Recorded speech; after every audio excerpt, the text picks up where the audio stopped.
woord genade hoor, dan dink ons aan so baie dinge. Genade is onverdiende guns. Daar die besondere ruimte wat God vir ons maak, om ons te akkommodeer, om 'n sondaar mens te vat, 'n kind van God te maak en om by te staan en om in staat te stel, om geestelik, emosioneel en op ander gebied te groei en te ontwikkel. Ons is diep dankbaar vanmôre as ons kan praat van God se genade, want dit is net sy genade wat ons gered het. As ons kyk na die skerm daar, dan kyk ons vanmôre, die titel van die boodskap is genade wat red en genade wat heilig. Nee, ek wil net met in daai formaat daar dink, genade wat red en genade wat heilig. Genade word dus in die hand van God, dit wat hy vir ons oopmaak. Hy sien net, hy maak nie net vir ons ruimte nie. Hy stel goddelike krag vry om sekere werke en funksies in ons lewe te doen, wat baie spesiaal is. Inteendeel, ek dink aan 'n skrif hier, dit was nou nie op die skerm is nie, maar die Here sê vir ons immer sy goddelike krag het ons alles geskenk wat tot die lewe en die godsvrug dien. In ander woorde, God het vir ons alles beskikbaar gestel om geestelik nie te stagneer nie, maar te ontwikkel. En die boodskapvertaling sê, die Here sy hemelse krag het alles vir ons gegee wat ons nodig het om elke dag reg te leef en 'n persoonlike verhouding met hom te staan. Met ander woorde, elke dag maak God vir ons genade deur oop en elke dag doen hy vir ons iets spesiaal. Daarom as ons net na daai skerm kyk, dan sê daar in Efesiërs 2:8, uit genade is julle gered deur die geloof, en dan Titus 2:11 en 12, ons gaan later die boodskap weer daarna vir my sê, die genade van God onderrig ons om goddelikheid en wêreldse begeerlikhede te ontstel en besadig, regverdig en godvrugtig in die heilige eeu te lewe. En dan Johannes 1:16 sê, uit sy volheid het ons almal ontvang, genade vir genade, die ou vertaling sê, genade op genade. Met ander woorde, die Here kom en hy sê, ek red julle nie net nie, maar vat julle hand, en ek loop saam met julle pad.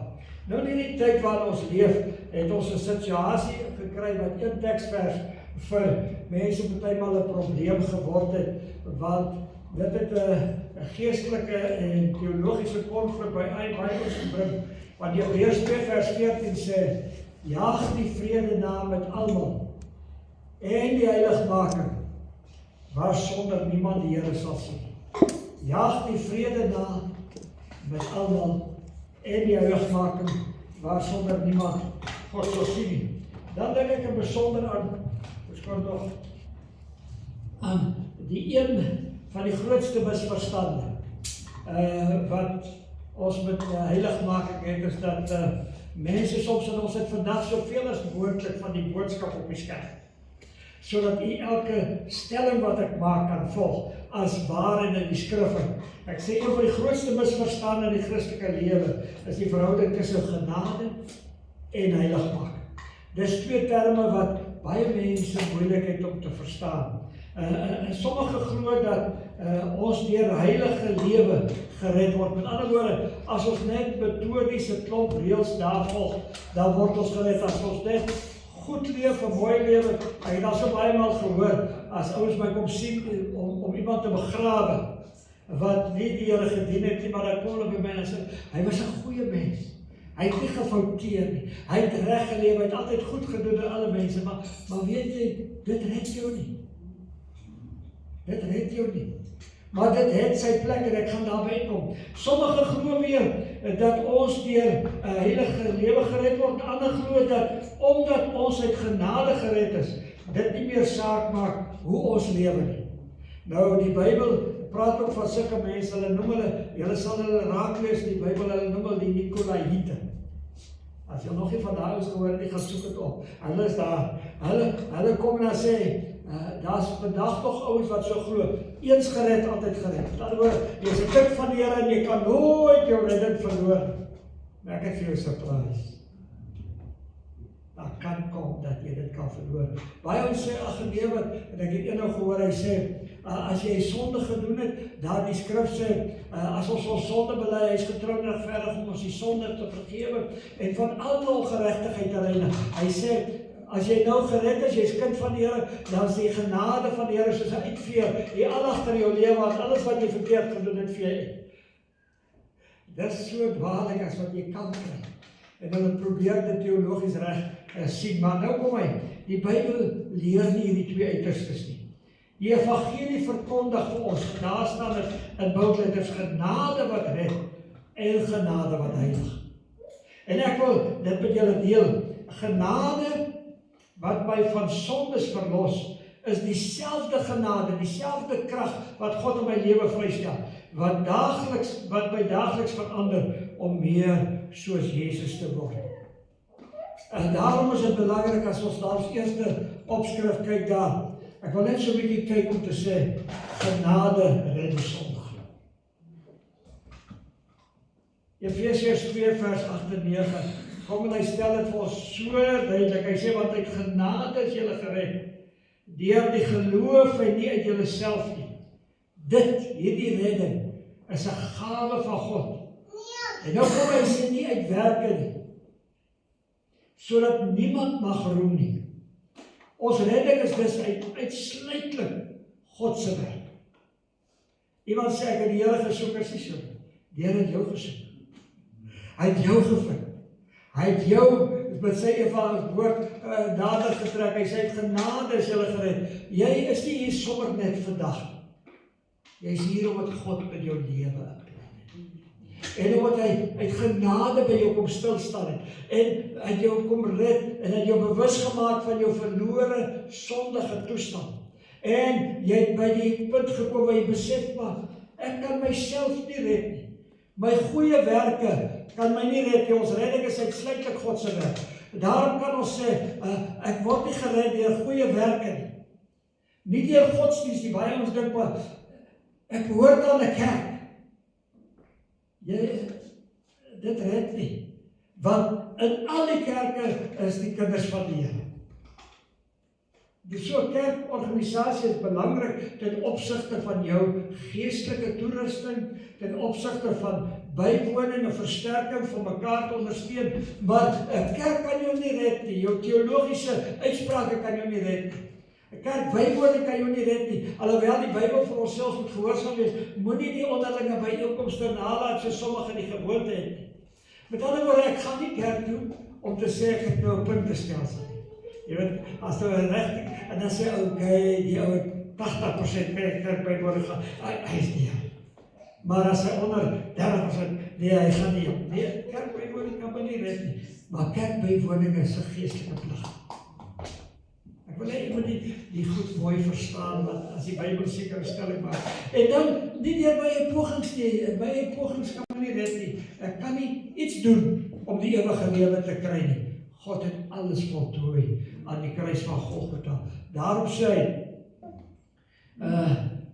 Jesus het gesê, dat aan die kruis het hy uitgeroep, dit is volbring. Maar ja, eendag wil ek graag met julle oor daai woord volbring praat. Dit is so 'n besondere woord wat sê, die totale prys is betaal. As ek my sonde bely, die totale prys is deur Jesus klaar betaal. Alles wat nodig was vir ons redding. Alles wat nodig was, is reeds op die Golgotha afgehandel. Ons voeg niks by die kruis nie. Ons ontvang dit deur geloof in die Here. Met ander woorde, die oomblik as God sy boodskap na my toe bring, dan kom hy en hy sê vir my, jou werk vir sondevergifnis is voltooi. Jy moet nie nog 'n boetedoening aanbring. Jy moet nie nog soveel doen dat jy in die vage vuur het kan kom, en wat dit ook al wat beteken. Ek hoor wat hy ons praat van die vage vuur. Met ander woorde, as jy altyd gaan, as jy so rukkie in 'n moeilike tyd, maar as jy ons baie boete doen en boete doen, toe dan jy daar kom, dis 'n dwaallering. Wat moet hy ons glo? Nee, alles wat nodig was vir ons redding is reeds gedoen. Jesus het die volle prys betaal. Ons voeg niks daarby. En ons ontvang dit deur ons geloof in die Here Jesus. Dit is daarom belangrik, daarom dat ons sê genade verander die geredde mens. Dit is so belangrik. Die feit dat die Here ons red van sonde en ons kinders van God maak, hou nie op om te werk nie. En dit is so belangrik dat ons sal sien, die progressie. God vat een ou, en hy sê die vuil, lelike sondaar, en hy wys aan hom genade, deur vir hom 'n kind van God te maak, maar die Here los hom nie daar. Ek hou partymal van as jy so op die media kyk en jy kom so daar wys hulle, daar is so maar rond. En hy is so vol goeders wat swang en hy is so vuil en vol tooiings en hy het nie kos nie en iemand kom en stop by hom en dan sê hy die kos, hy gee hom 'n bietjie water, hy gee hom 'n bietjie kos en dan tel hom op by die kouheid en vat hom in die huis. Maar weet jy, dit hou nie op daar. Die genade wat aan hom bewys, hou nie op deur hom kos en water te gee. Dan sien ek hulle vat hom in en hulle begin hom was en die klosse afsny en hom skoonmaak en dan later wys hulle hierdie boetjie hier, wat het hy geword? Dis wat die Here doen. Dis hoekom ek sê, moenie my te haastig oordeel nie, die Here is nog besig met my. Die Here is nog besig. Dis daarom belangrik in Titus 2 vers 11 en 12 sê, want die reddende genade van God het aan alle mense verskyn. Met ander woorde, die Here sê vir die hele wêreld, hulle kan gered word. Hy sê, en leer ons om die goddeloosheid en wêreldse begeerlikhede te verloon, ingetooi en regverdig en vroom in die teenwoordige wêreld te leef. Die genade van God leer ons. In ander woorde, daar is 'n vrystelling van 'n spesiale proses. Daarom sê hy, let op die woord, dit leer ons. Die oomblik as God met jou besig raak, dan los hy jou nie, hy sê nou, jy is nou gered, jy is nou kind van God, en nou los hy jou nie, jy moet nou sien dit kom klaar nie. Hy sê, hy begin met 'n leerproses. En dit is vir my so hartseer, dat baie mense net stil staan by, pastoor, ek het die Here Jesus aangeneem op daai dag, en ek is gedoop, en nou is ek okay. Ja. Daai is maar net die wegspringblok. Daai is maar net die begin van jou geestelike lewe. Dis daarom dat ons sien, dat wat leer dit ons? Genade doen meer as om sonde te vergewe. Dan moet ek het my sonde bely, en nou sê die Here uit genade vergewe ek jou, want die prys is vir jou betaal. Genade onderrig my. Dis wat God doen. Genade wil my vorm, hierdie krag van God wat vrygestel word. As ek praat van die genade van God, dan sê die skrif, dit vorm my. Genade is in 'n veranderingsproses. Dit leer ons ook 'n volgende stap. Hy sê, dit leer ons om goddeloosheid te verloon. En dat ek daarin hoofletters gesit om my skoon te maak. En baie mense verstaan nie dit. Ek is nou kind van die Here, en die Here is tevrede met my. Baie ouens het al versus, ek met hulle praat oor goed wat hulle nie reg kry in hulle lewe. Dan sê hulle vir my, maar pastoor, ek het daar gebid en die Here het my geantwoord. Met ander woorde, die oomblik as die Here hulle gebed geantwoord, dan dink hulle, die Here is tevrede met die toestand van hulle lewe. Dis nie so. Die feit dat die Here gebed antwoord, beteken God is genadig. Maar dit beteken ek moet ook in die progressie, met ander woorde die ontwikkelingsprogram van God inbeweeg. En die eerste punt sê hy, dit leer ons om na binnekant toe kyk, en kyk wat is in jou huis wat nie van die Here is. Kyk wat is in jou huis wat nie van die Here is. Dink aan goed wat mense vir jou gegee het as geskenke. Hulle kom daar met jou, en dan sê, ek het hierdie ding daar gekoop toe ek daar in die ooste was, is so 'n mooi kunswerk, is 'n ou Boeddha beeldjie. Nou, Boeddha beeldjie kan niks doen, het nie krag nie. Maar die skrif sê, gesneede beelde moet jy nie in jou huis bring. Dis afgodsbeelde, is 'n gruwel in die oë van die Here, wat ander mense byvoor daai ding asof dit 'n God is. En soos daar baie goed wat in jou huis gekom het, wat nie van die Here is. En dan sê hy, maak hy skoon. Kry die goed uit jou huis uit wat nie daar is. Dit goed wat jy wegsteek, waarvan ander ons nie weet nie. Maak hy skoon. Raak ontslae. Want die Here het jou nou gered. Hy het jou oortuig van sonde, hy het jou oortuig van geregtigheid, hy het jou oortuig van oordeel. Dis wat sy genade aan jou gedoen het. Nou leer dit ons. En dan gaan hy aan met daai teks wat hy sê, om wêreldse begeertes af te lê. Met ander woorde, hy sê, evalueer jouself. Kyk waarmee stoei jy. En raak ontslae daarvan. Daarom sê ek, is so belangrik dat kinders van die Here ten minste eenmal 'n maand ek sal op as hy eenmaal 'n week, maar eenmaal 'n maand deur Kolossense 3 moet gaan werk. Want Kolossense 3 begin met jou kop. Hy sê, kry jou denke reg.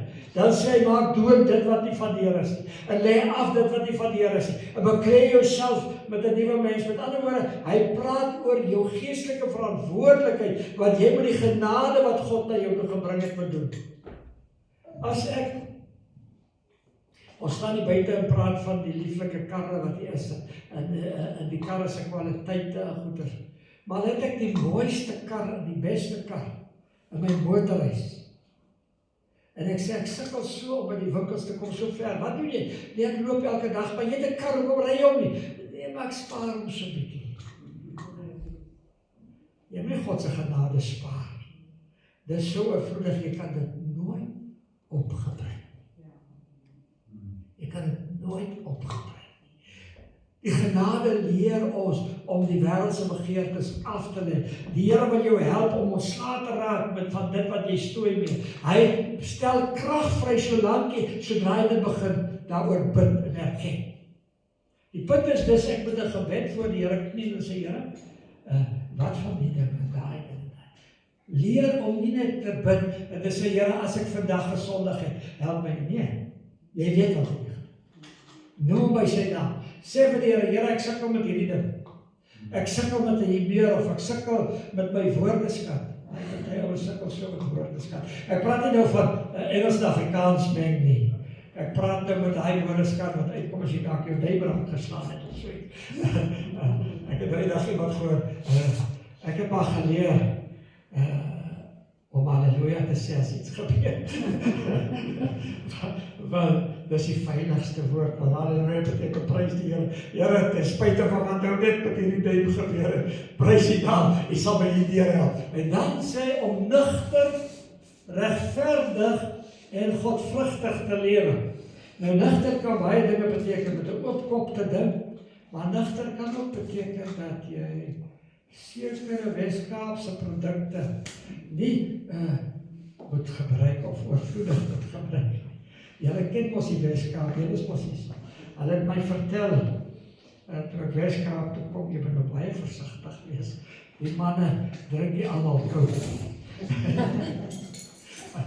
Okay, ware genade, laat niemand dieselfde bly. Ek wil hierdie ding moet insink. Die genade wat God aan jou wys, los jou nie waar hy jou gered het nie. As jy nie geestelik gegroei en ontwikkel het, dan fout met jou verhouding, maar ware genade, los jou nie waar jy was. Hy vat jou na oorwinningslewe, geestelike vernuwingslewe. Met ander woorde, hy los jou nie dieselfde nie. Dit leer ons en dan, wat beteken heilig maak? Nou ek wil net die woord heilig maak bietjie verduidelik. In die oorspronklike taal, ek het dan so 2 of 3 Griekse woorde wat ek ook ken, wat ek hulle partymal quote. Die woord hagios, in die Griekse taal wat hier met heiligheid vertaal word. En wat iets heilig is, dit beteken om iets te vat, dit eenkant te sit vir 'n spesifieke doel. Met ander woorde, ek gaan hierdie ding wat ek gekry het, heilig ek om oproepe mee te maak en boodskappe te stuur. Ek gaan dit nie gebruik om potte mee te skeer. Jy verstaan, hy is gemaak vir 'n doel. En die oomblik as die Here jou siel red, dan verander hy ons posisie. Ja, wat beteken dit vir die Here? Wanneer ons tot geloof gekom het, verklaar God ons sy eiendom, ons behoort aan die Here. Met ander woorde, hy vat hierdie vuil, verlore sondaar, en hy sê, wat maak hy? Hy sê, kyk wat 'n groot genade dat ons bewys is, dat ons kinders van God kan wees. Hy sê, ek vat jou, en ek maak jou kind van God. Jy is nou familie, jy is nie nou iemand wat moet probeer om iets te wees nie. Jy het nuwe status gekry. God sê, ek het jou gevat en jou vir my geheilig. Daarom praat die skrif van die heiliges. Wie is 'n heilige hier vanmôre? Laat ek oorbegin met die boodskap. Heilige beteken nie, jy is nie superwese nie. Heilige beteken, ek is deur God gevat en eenkant gesit vir homself. mens heilig is. Amen. Amen. Jy moet sê ek is heilig. Nie omdat ek volmaak is nie, nie omdat ek hierdie awesome mens is nie, nee. Ek is 'n heilige volgens die skrif, omdat ek aan Jesus behoort. God het my gereinig. Deur sy bloed het hy my sonde weggewas. Hy dink nie meer daaroor nie. As God na my kyk en sê, hy skoon. Ek laat hom. En dan wat beteken vir ons in die praktyk? Van daardie dag wat jy hom aangeneem het, dan begin die Heilige Gees ons verander. Hy verander ons kop. Dis hoekom jy Kolossense 3 weer moet gaan lees. Hy verander ons begeertes. Dis hoekom jy Kolossense 3 in die middel moet gaan lees. Jy moet gaan kyk. Hy verander ons prioriteite. Dit is so belangrik, ons karakter word al meer soos die van Christus. Hierdie is 'n lewenslange proses. Is ek al soos Christus? Nee. Word ek soos hy? Ja. Hoe meer jy met die woord beweeg, hoe meer jy gebed beweeg, hoe meer die genade van God vir jou oopgaan, en sy krag in jou begrond word, hoe meer ontwikkel jy alle meer soos Jesus. Hierdie is 'n lewenslange proses. Nou sê hy die woorde wat ek vir u gelees het. Jaag die vrede na met almal en die heiligmaking waarsonder niemand die Here sal sien. Jaag die vrede na met almal en jaag die heiligmaking na. Hierdie is 'n baie sterk woord wat hy gebruik word in die oorspronklike taal. Hy sê nie kyk wat jy kan doen. Nou wie weet nie wat jaag beteken? Kyk hier, my kinders my kom kuier en sê as daar langs hierdie pad sê, daar's 'n kameraatjie, dis nie Gauteng hierdie nie. Dan is daar 'n kameraatjie. En jy weet, as jy hier jaag, het jy moeilikheid. Maar Gauteng, kyk ons net so. Soos okay, dis 'n aanduiding dat daar miskien iets hier voor is, maar dan of toegeverf of gesteel. Maar hier, as jy jaag, het jy moeilikheid. Maar die Bybel sê, jy het nie moeilikheid. Hy sê, daar is sekere plekke waar jy versigtig moet wees, maar ander plekke waar jy moet jaag. Nou sê hy, jaag die heiligmaking na. Met ander woorde, God het vir jou al die krag en genade voorsien om te groei in die heiligmaking. Wat moet jy doen? Jy moet dit jaag, soos 'n ou wat wil wen. Ek moet op skool. Het hulle vir ons elke eerste week van skool, ek weet nie die hele tyd op die hele skool gaan, ek het baie langer as hulle terug skool gegaan, maar elke eerste week al was ons toe, het hulle gekyk wie kan hardloop. Dat was dan nou ons sportspanne gekies. Ag, en al jou kindertjies wat nog nooit gehardloop in die hardloop vandag. En elke ou keer so ernstig aan hy jaag, hy wil op daar gekies word. En vir my die wonderlik is, as jy so jaag, ek was net as dat het 6 keer as die reserve vir aflos gekies. Maar die span nooit weer my voete was te plat op te hardloop. Maar die wêreld, kon my nie kies waar ek kon jaag, maar die Here het my gekies. Want hy gee vir my die vermoë om te jaag. Sy genade is genoeg. Paulus sê, ek het gebid dat die Here vir hierdie doring moet wegvat, dit voel vir my of die duiwel my slaan, maar die Here sê, my genade is vir jou genoeg. Paulus kyk net 'n bietjie rond, ek het vir jou gesupply. Oorvloedige krag van genade gegee, om te doen wat, jaag dit na, dit spreek van doelgerigte inspanning. Om te jaag spreek, nie omdat ons God se liefde probeer verdien nie, maar omdat ons reeds deur sy liefde gered is. Ek is reeds gered, daarom het ek alles wat die Here vir my sê. En nou sê die Here vir Plettenberg, baie gemeente gebore, jaag die heiligmaking na. As jy nie probeer om dit wat in jou lewe verkeerd is, in gebed en toewyding reg te maak nie, dan is jy ongehoorsaam aan die woord. En wat sê die Bybel oor ongehoorsaam is? Hy sê, al wie die Here gesweer dat hulle sy rus in die ewige lewe nie sal ingaan nie, behalwe wat die ongehoorsaam is.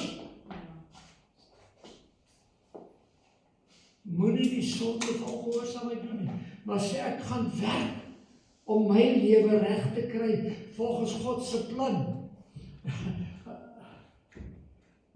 Ek het die stelling daar, 'n appelboom dra nie vrug om 'n appelboom te word nie. Hy dra appels omdat hy reeds 'n appelboom is. Ons kry nie die vrug van die Here en ons raak nie ons slaaf van goed. Ons is reeds kinders van die Here.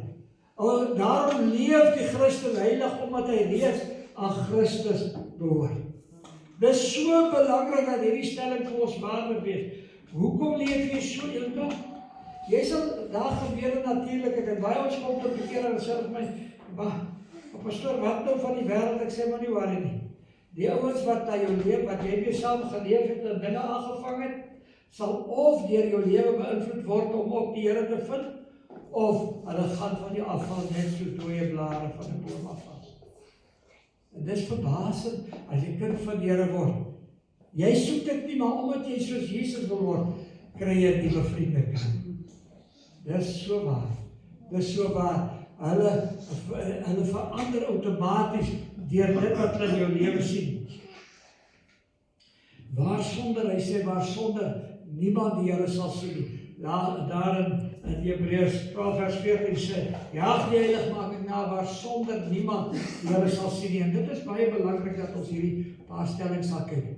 Dit beteken nie dat ons sondeloos en volmaak moet wees nie, voordat ons hemel toe kan gaan nie. Alles is so halfpad. Jy is 'n kind van die Here, jy gaan nie hemel toe, omdat jy hierdie goeie performance gaan, jy gaan hemel toe omdat jy gered is. En jy is volslag gered, jy is klein. En as Jesus vandag van jou sal kom, as toe jy nog met 'n paar goed as jy kind van die Here, dit is. Maar die Here ken ook jou effort wat jy ingesit om te jaag na die dinge toe. Hy sê, as dit die geval is, was nooit iemand gered nie. Dit beteken dat iemand Christus werklik kan ken, sonder dat sy lewe sigbaar, kom ek lees dit hierdie weer oor. Ek sê, so dit beteken nie dat ons sondeloos volmaak moet wees, voordat ons hemel toe kan gaan nie. As dit die geval was, sou niemand gered kon word nie. Dit beteken dat niemand Christus werklik kan ken, sonder dat sy lewe sigbaar word in daardie persoon. Met ander woorde, wat beteken om heiligmaking na te jag? Beteken dat soos ek groei, word die lewe van Jesus al hoe sigbaarder in my lewe. Ek kom by ons kerk se hoofraad, ons het daai tyd gepraat van die uitvoerende raad. Vandag is dit die National Leadership Forum. Hy het so 'n ander mooi naam gekry, maar dit was die uitvoerende raad, toe al die voorsitters van streke was daar, dus ek die voorsitter daar. En ek kom by die huis, ek sê vir my vrou, ek het iemand ontmoet. As ek na iemand kyk en ek luister hom, dink ek dis hoe Jesus was. Het was 'n Indiër pastoor daar uit Durban uit. Hy was voorsitter daar. Maar as daai man gepraat het, jy gevoel, daar's net iets van 'n diepte en 'n teenwoordigheid daar. Wat laat my nou dink ek dit moes hoe Jesus moet wees. Weet jy wat ek begeer? Is dat iemand nie hierdie mekaar ou en stikkende ou en foute maak ou saraks nie. Wat hulle so 'n stuk van Jesus in my lewe sal sien. En weet jy wat is so mooi? Jy weet van jou foute. Maar die wêreld sien dit nie, maar die Here laat hulle verby dit kyk. En hulle sien Jesus, hulle sien jou gesindheid, hulle sien jou geaardheid, hulle sien jou transformasie, hulle sien die genade van God. En dit was my so treffend toe ek hierdie man sê, ek het 'n paar maal Hebreërs kom sê ek my vrou, joh, daar verander nie. Hy is net altyd meer soos Jesus. Toe ek Facebook oopmaak, toe ek dadelik opgevriend. Want ek wil graag sy vriend gewees het, want hy is so 'n mooi kind van die Here. Ek het so 'n stuk van Jesus in sy lewe gesien. Waar daar geen begeerte na heiligmaking is nie. En geen bekering, met ander woorde, as jy nie God goed los wat verkeerd is nie, en geen gehoorsaam is nie, en geen geestelike groei is nie, gee die skrif vir ons rede tot ernstige selfondersoek. Want hy sê, as jy nie jou daagliks elke ding aflê en bekeer. Met ander woorde, bekeer beteken nie net, daar's een incident in jou lewe waar jy wegdraai van die sonde nie. Maar ek het agtergekom, dat soos die Here met Israel praat, dan hulle is kinders van die Here, maar dan sê vir hulle, ook in die Nuwe Testament, bekeer julle van die ding. Met ander woorde, goed wat nog is, bekeer beteken om 180 grade om te draai, en 'n nuwe pad te loop. En baie maal, toe jy 'n vuil sondaar was, het jy 180 grade omgedraai, en jy die Here gevolg. Maar nou kom hy, en daar's baie maal goedjies wat jy weer moet bekeer, sê Here, hierdie ding begin my nou pla. Ek het nie gedink is verkeerd nie, maar nou pla my. Bekeer jou daarvan. Nou as dit nie daar is nie, as dit jou pla, en jy raak ontslaan nie, is dit moeilikheid, en die moeilikheid, as die Here sê, los dit, en jy wil nie heiligmaking najaag nie, en jy moeilikheid, hy sê, want jy kan verloor, wat jy van die Here ontvang is. Die vraag is nie, is ek volmaak nie, maar die vraag is Christus besig om my te verander. En dit is so belangrik, dat jy bewus moet wees van die veranderingsproses wat in jou lewe plaasvind. En dan, die volgende punt daarso, ons word nie gered deur heiligmaking nie, maar ons word gered tot heiligmaking. Heiligmaking is nie die wortel van alles nie. Heiligmaking is die proses van my redding. Hier lê die groot waarheid. Ons word geregverdig deur die geloof alleen. Net my geloof in Jesus kan my red. Niks anders. Dan, maar die geloof wat regverdig maak, bly nooit alleen nie. Jakobus sê, geloof sonder werke is dood. Dat oor as jou geloof nie 'n nuwe lewe produseer nie, was daai eerste besluit net 'n besluit. Jy het nie gegroei nie. Daarom is dit belangrik dat ons sal sê, die redding bring werke voort. Werke red my nie. Ons het dit gesien, niks wat ek self kan doen nie. Daai een teks wat ons gelees het. Maar die geloof en genade wat in my werk, bring geestelike en goeie werke na vore. Heiligmaking is nie die wortel van my redding nie, maar heiligmaking is die vrug daarvan.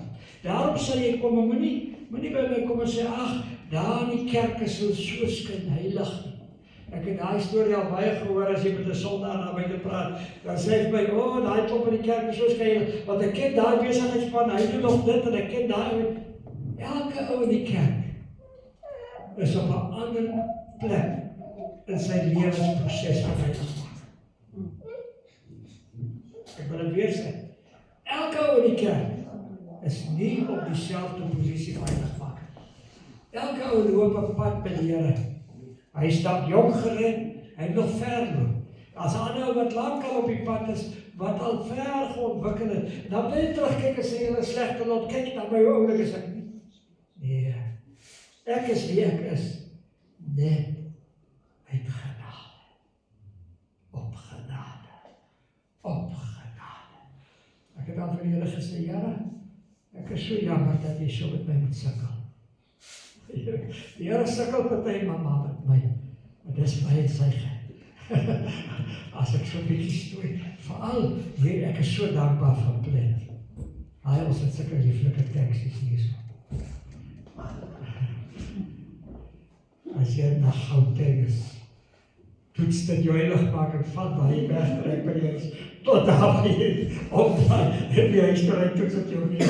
En dan leer jy om net te bid en te sê, Here, my hande seën om nie alle tekens.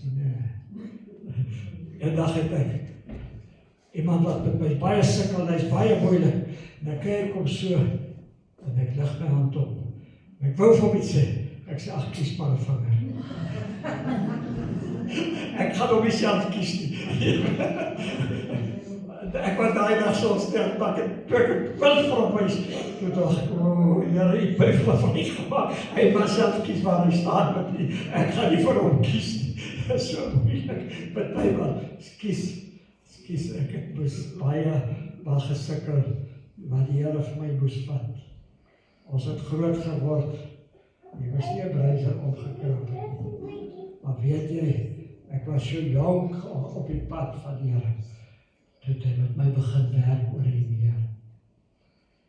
En toe hy moet begin werk oor, om nie haastig iemand te veroordeel nie. Toe hy moet begin werk om ruimte te maak vir mense in hulle gebrokenheid. Jy keer nie sonde goed nie, maar jy verstaan, elke mens is op 'n ander punt waar die Here met hom werk. Daarom sê ons, God werk in ons.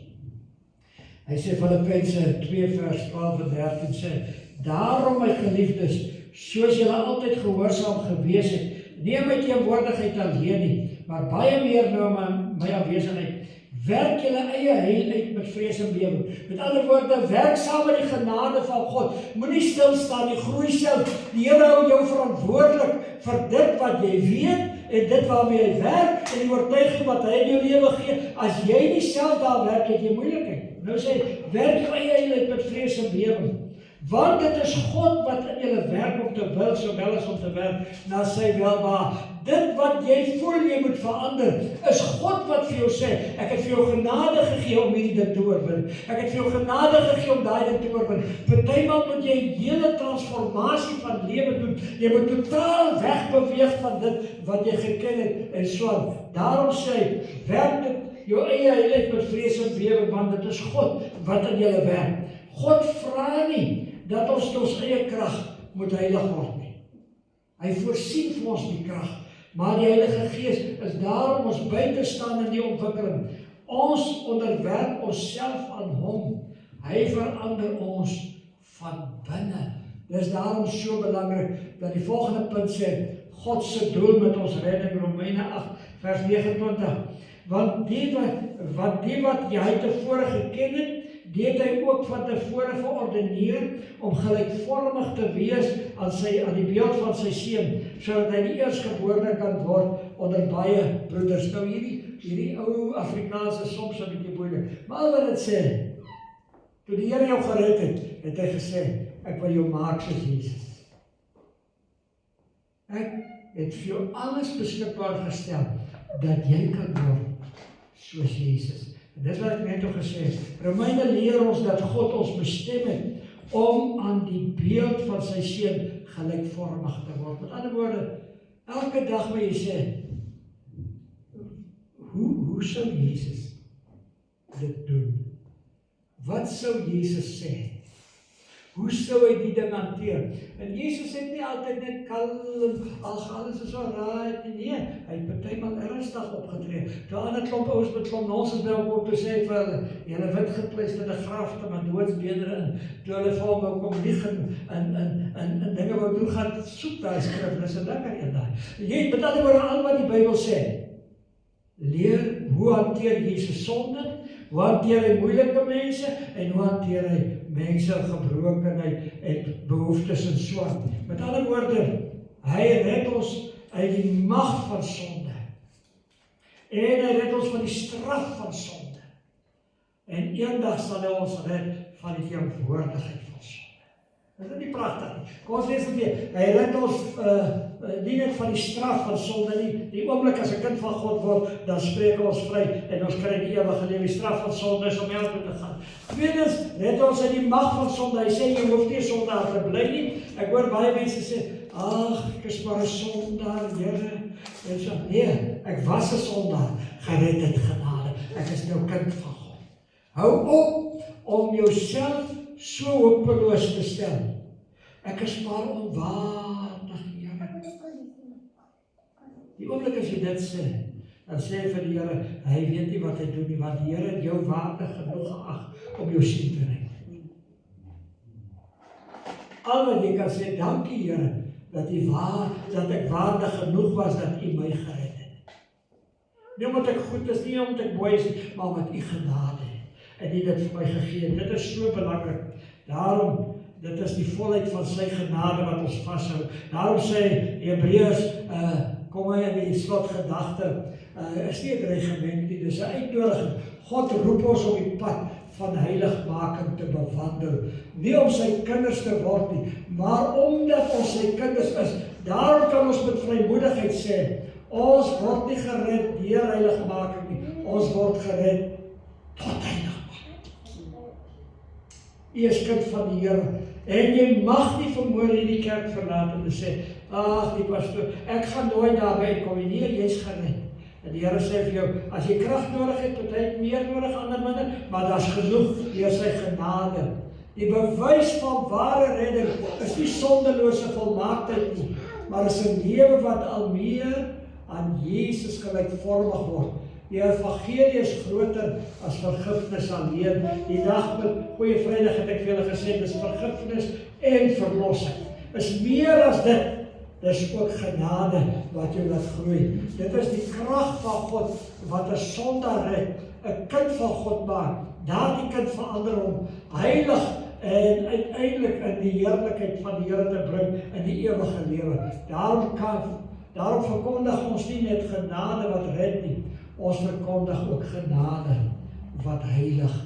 Want dieselfde Christus wat ons aan die kruis gesterf het, leef nou deur sy Gees in ons, om ons elke dag meer soos hom te maak. Mag ons daagliks bid soos Dawid. En kom ons sluit af met hierdie teks.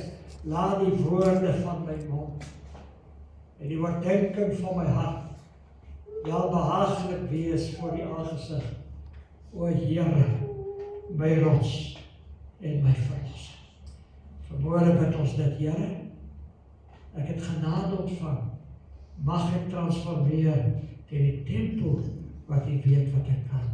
Sy genade het alles voorsien, dat jou lewe kan in orde kry, dat jou skulde kan uitsorteer of het emosionele, geestelike of wat se skulde dit is, en ontslae kan raak, dat jy nooit meer daaroor dink nie, dat jy kan kom by die punt wat jy sê, Here, vandag wil ek praat soos Jesus sou praat. Vandag wil ek dink soos Jesus sou dink, en dat my lewe vir U plesier sal wees. Kom ons buig ons hoofde na U. Liefdevolle Heer, Hemelvader, ons dank U dat U hierdie ou vuile, welverdiende sondaars gevat het en ons geheilig het om ons kinders van God te maak. U het ons geheilig deur U woord, deur die reddende genade, deur dit te voltooi op Golgotha, en toe ons U aangeneem het as ons verlosser en saligmaker, toe heilig U ons en U sê, jy's 'n kind van God. Nou gaan dit jou help om meer en meer soos my seun Jesus te word.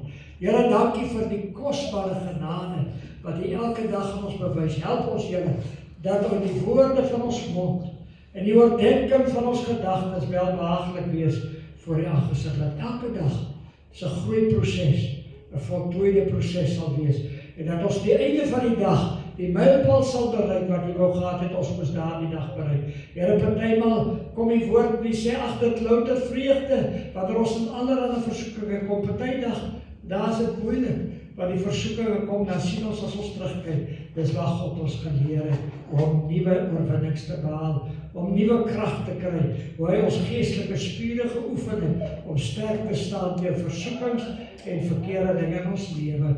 Dankie vir U genade, op genade, om Jesus wil met ons dit.